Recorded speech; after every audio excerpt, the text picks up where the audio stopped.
عليكم ورحمة الله وبركاته. ازيكم يا حبايبي؟ عاملين ايه؟ يا رب تكونوا بخير وبصحة. النهاردة ان شاء الله جايبه لكم وصفة تانية جديدة، وصفة للناس اللي هي عندها السعال الحاد، اللي بيبقى تعبان جامد معاهم مش راضي يروح، خدوا علاجات كتيرة وما جابش معاهم نتيجة. هنقول بسم الله والصلاة والسلام على رسول الله، وهنبدأ وصفتنا النهاردة.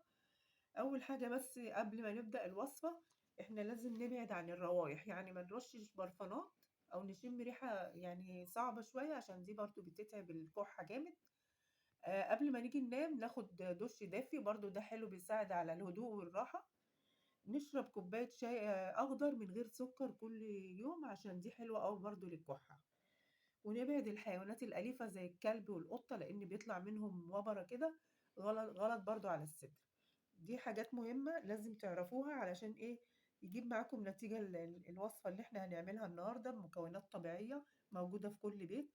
حاجات طبيعية ما فيهاش كيماويات بتتعب الإنسان بعد كده، لا دي حاجات حلوة قوي من الطبيعة، ربنا خلقها لنا ولازم ايه نستخدمها كويس. أول حاجة احنا هنعملها، هنجيب الفجل. انتوا عارفين الفجل اللي هو الأحمر ده؟ هنجيب منه واحدة حلو جدا جدا دوت للسعال. هنجيبها ونقشرها. انا هبشرها علشان ايه؟ يعني تاخد وقت، ما تاخدش وقت معايا على البوتاجاز. هنبشرها مع بعض كده، وهنتكلم على فوائدها واحنا ايه بنبشرها. الفجل يا جماعة بينشط حركة الجهاز الهضمي، وبيطرد البلغم، وبيطرد السموم من الجسم.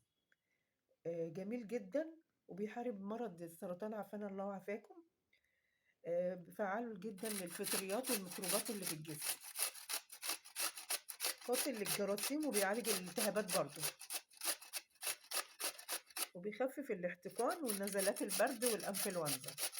حلو جدا جدا برضو ده لما تجيبوه. وحلو برضو لمريض السكر، الوصفات دي حلوة قوي لمريض السكر برضو. بس اي وصفة احنا بنعملها ما ينفعش واحدة تكون حامل تاخدها، لان الحامل دي بتبقى يعني حاجة حساسة شوية، فما ينفعش ان تاخد اي حاجة من غير استشارة الطبيب، لان بيبقى فيها مواد فعالة غلط على الجنين. احنا كده هناخده كده بقشره. حلو قوي قوي الفجل ده، لو كلتوه ني برضو حلو جدا. هناخدها كده في كزرونة. هنيجي بقى للمكون التاني، انتوا عارفينه الجنزبيل. الجنزبيل ده برضو فعال جدا في البرد، حلو قوي. هناخد منه قطعة، انا هعمل الكمية تكفي تلات كوبايات في اليوم، يعني احنا هنشرب منه 3 كوبايات في اليوم. هشيل بس القشرة بتاعته. الجنزبيل ده فعال جدا في السعال، حلو قوي، ومسكن للآلام، وبيحارب مرض السرطان، وبيقتل البكتيريا، وبيهدي الكحة والسعال قوي، حلو قوي قوي. وبيعالج مرض السرطان، وبيعالج مشاكل الجهاز التنفسي كلها بقى. كلها بقى كل حاجة في الجهاز التنفسي بيعالجها. برضه هبشرها عشان يبقى سهل معايا. وبيخلص السموم من الجسم، وبيعالج برضه الصداع النصفي، لأن البرد بيعمل لنا صداع نصفي. فاحنا ايه؟ هناخد منه قطعة كده برضه عشان ما نكترش الحاجة اللي احنا هنعملها، ما نكترش فيها قوي عشان ما تقلبش معانا ابدب. انا كده خلصت البشر بتاعي.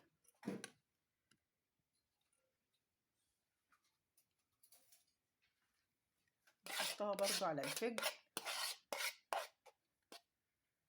هنيجي بقى هنحط باقي المكونات بتاعتنا. الخولنجان ده عملنا منه وصفة قبل كده، برضو من فاصلة الجنزبيل. الخولنجان ده حلو قوي، بيحارب مرض السرطان، وبيقلل الالتهابات في الجسم، ومضاد للبكتيريا والفطريات، ومضاد للأكسدة. بيحارب الجذور الحرة في الجسم برضو، وبيحسن عملية الهضم، وبيعزز عملية الدماغ. هناخد منه قطعة زي دي، بس لما نيجي بقى نصفيه هنشيلها كده، عشان دي عاملة زي الشجرة ناشفة شوية. كده خدنا ايه؟ الخلنجان. القرنفل بقى انتوا عارفينه طبعا، هناخد منه بس 4 حبات كفاية. القرنفل مضاد للبكتيريا برضو والجراثيم، ومضاد للأكسدة. 3 كفاية، عشان الناس اللي عندها السكر ممكن يخفض معاهم السكر قوي. بيخلص السموم برضو من الجسم، وبينشط الذاكرة، وبيحارب مرض الزهايمر، وبيقوي أعصاب الجسم.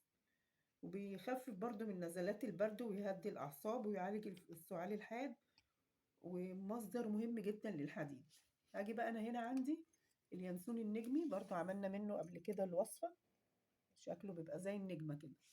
هناخد منه 2 بس، لأن برضو مفعوله قوي قوي وحلو قوي برضو لنزلات البرد. بيعالج لنا برضو نزلات البرد بقى، الحاجات اللي هي ايه بتتعب الجهاز التنفسي كله. هاجي هنا عندي اللي هو اللافندر، جبت منه معلقة، برضو حلو قوي اللافندر ده. هناخد منه معلقة. اللافندر بيخفف الآلام وبيساعد على التركيز وبيحسن الذاكرة، وليه فوائد حلوة جدا برضو للجهاز التنفسي. آخر مكون عندي هو النعناع. النعناع بيهدي عندي الأعصاب عشان أعرف أنام بالليل، فهاخد كده إيه زي معلقة كبيرة. دي كده المكونات بتاعتي كلها، بس في الآخر هنحط مكون آخرين. هجيب بقى مية سخنة، هجيب المية على قد ما أنا إيه 3 كوبايات، 3 كوبايات في اليوم، مع كل يعني بعد كل وجبة آخد كوباية. أنا هحطه على النار بس 5 دقايق يغلي مع بعضه، وهرجع بقى عشان نشوف هنعمل إيه تاني. مشروب حطيته على النار 7 دقايق، أنا هصفيه بقى. اللي هاخد منه بقى إيه كوباية على 3 مرات في اليوم. هاجي بقى أنا هنا كنت عاملة معاكم هنا الليمون بالجنزبيل بالعسل النحل الطبيعي. هناخد منه معلقة واحدة عشان ايه الناس اللي بتحب الحاجة مسكرة. ناخد معلقة كده وشريحة ليمون وهنحطها عليها. نحط الجنزبيلة كده، دي بقى طعمها جامد حلو أوي، مقوية للمناعة. لو انتوا خدتوا منها حطيتوا على كوباية مية الصبح على الريق، هيبقى طعمها جميل جدا. المشروب ده يا جماعة جميل جدا جدا للسعال الحاد اللي هو متعب بالذات بالليل واحنا نايمين، بيتعبنا. انا هغطيها واسيبها لغايه ما تدفى. اخد كوبايه واحده منها بعد كل اكله 3 مرات، مسافه 3 ايام هتشوفي الفرق وهتدعيلي.